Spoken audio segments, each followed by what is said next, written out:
Salut les amis, j'espère que vous allez bien, moi ça va nickel. Alors que les NFT sont au plus haut de leur popularité, aujourd'hui dans cette vidéo on va voir ensemble ce que c'est qu'un non-fungible token. On va voir ensemble son utilité et son avenir au sein même de la blockchain, ou du moins la vision que j'ai de son avenir.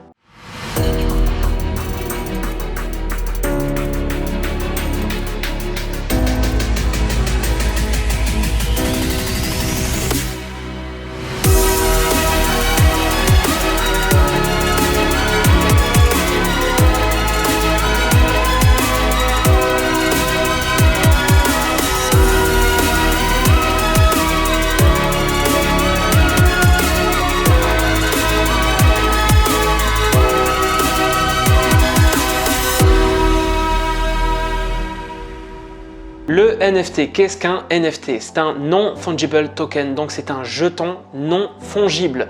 Qu'est-ce qu'un jeton non fongible?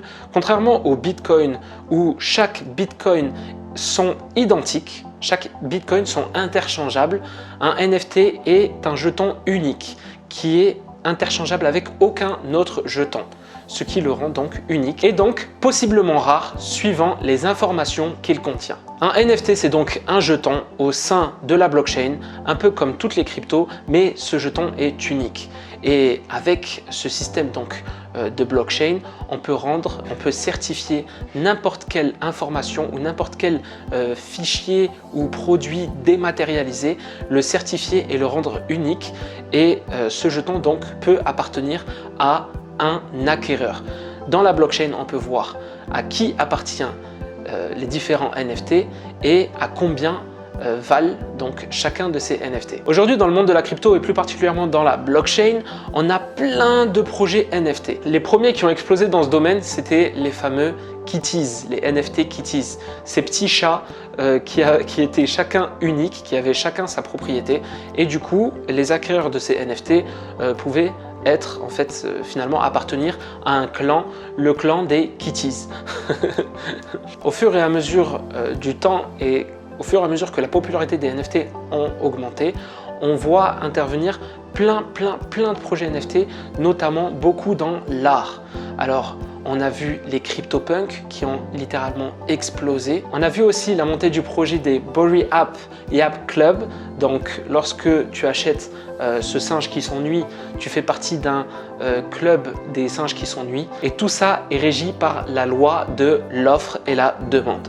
Plus il y a de demande, plus l'offre augmente.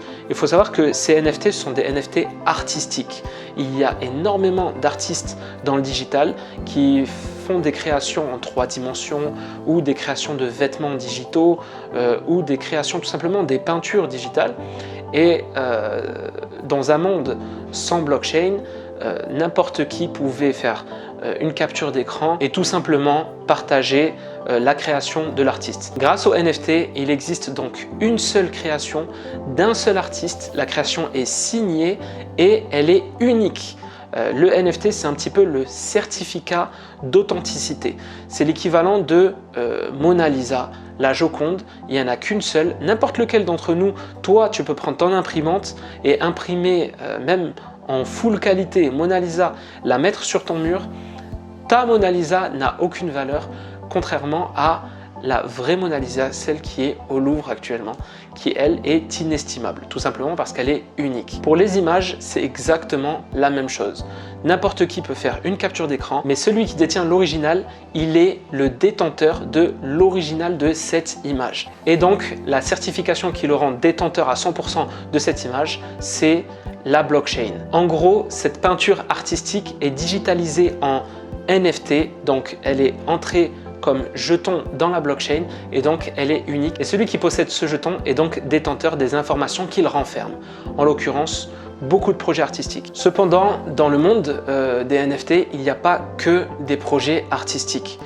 Il y a beaucoup d'autres projets et beaucoup d'avenir selon moi. On a par exemple les projets dans la GameFi. La GameFi, c'est comme la DeFi, sauf dans le jeu vidéo. Les jeux vidéo utilisent beaucoup les objets digitalisés. Ça peut être des skins, ça peut être des armes, ça peut être, par exemple, dans un jeu de foot, ça peut être des joueurs, ça peut être n'importe quoi. Et dans le jeu vidéo, il y a énormément de ces objets-là digitalisés. Et aujourd'hui, si toi, tu joues aux jeux vidéo, tu sais que tu dois échanger tes euros contre la monnaie du jeu. Pour l'exemple, Fortnite, pour acheter des skins, il faut des V-Bucks. Donc tu échanges tes euros contre des V-Bucks et avec les V-Bucks, tu peux acheter des skins. Dans le monde de la blockchain, ces jeux vidéo là, ça va entièrement révolutionner, tout simplement parce que ces V-Bucks, ça va être un token, donc une monnaie cryptée, une crypto, et chaque skin sera un NFT. Et du coup, chaque détenteur de ces skins sera le détenteur officiel de ce NFT.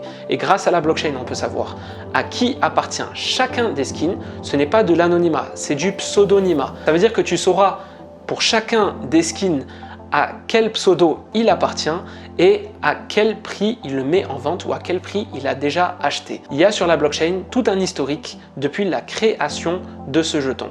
De cette manière, déjà, ça renforce la confiance puisque chaque jeton a une valeur et il est important que cette valeur soit basée sur quelque chose de vérifiable. Or, aujourd'hui, dans un jeu vidéo qui n'est pas dans la blockchain, on ne peut pas savoir, voilà, il y a combien de, voilà, il y a tant de skins, tant d'armes. On sait que certains sont rares, mais on ne sait pas à qui ils appartiennent.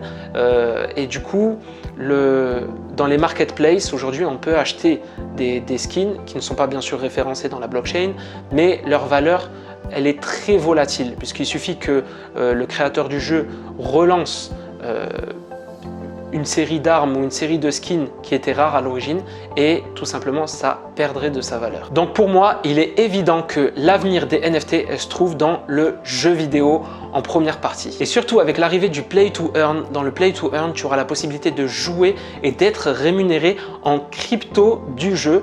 Et de cette crypto du jeu, tu pourras l'échanger en stablecoin ou même en fiduciaire. Donc pour moi, il va sans aucun doute que les NFT vont tout droit vers cette révolution de la GameFi, cette révolution du jeu vidéo. En seconde partie, si on va loin dans la vision, je pense sincèrement que ces NFT vont gagner la confiance de la population et donc devenir beaucoup plus important que ça. Par exemple, nos passeports. Chacun d'entre nous détient aujourd'hui un passeport. Ce passeport est unique et ce passeport détient plusieurs informations qui le rendent unique. Pour moi, ça n'a aucun doute que à l'avenir, chacun de nos passeports seront digitalisés en NFT et ton passeport ne deviendra plus qu'un QR code tout simplement et ça sera beaucoup plus facile puisque on n'aura plus besoin de les imprimer.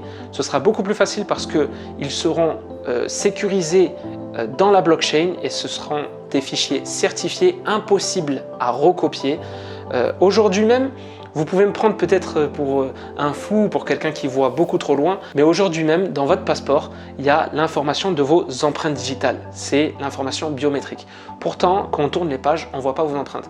Tout simplement, en fait, le passeport est relié à un fichier informatique et dans le fichier informatique, on peut voir donc vos empreintes et savoir si le passeport que vous avez, c'est bien le vôtre et non celui de ton frère jumeau ou de quelqu'un qui te ressemble. Quoi qu'il en soit, tu le sais maintenant, avec l'exemple des passeports, tu sais déjà que une partie de l'information de tes passeports est déjà digitalisée dans un ordinateur.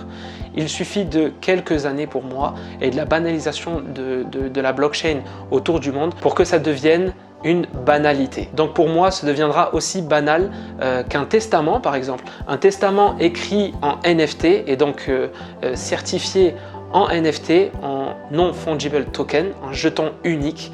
Ce testament ne peut pas être refusé tout simplement parce qu'il est unique et il est certifié par son créateur, en l'occurrence le défunt. Tout comme le métier de notaire qui va disparaître petit à petit, comme nombre de métiers qui ont disparu grâce à des révolutions qui ont intégré notre monde. Tout comme l'exemple du vote, donc la carte d'électeur, chacun unique, chaque vote est unique. Aujourd'hui, on rencontre encore beaucoup de problèmes parce que le système de vote dans l'urne date de plusieurs années et on va passer tout doucement à un système de vote comme aux États-Unis sur Internet. Sauf qu'aux États-Unis sur Internet, il y a eu pas mal de bugs, il y a eu pas mal de piratage. C'est normal, c'est le début, c'est tout à fait normal. Et puis quand on va entrer dans la blockchain, le système de vote sera donc certifié, unique. Chacun aura un token, donc un NFT, pour avoir la possibilité de voter, pour que tout ça devienne donc certifié et infalsifiable. Quoi qu'il en soit, j'espère que j'ai ouvert ton esprit, j'espère que maintenant tu arrives à voir vraiment le potentiel de la blockchain et des NFT et des cryptos de manière générale. Si tu veux en savoir plus, j'ai fait plein de vidéos sur la crypto, la blockchain et les business en ligne de manière générale sur l'entrepreneuriat. Quoi qu'il en soit, je te remercie d'être resté jusque là. À tous mes entrepreneurs, à tous mes artistes, ciao!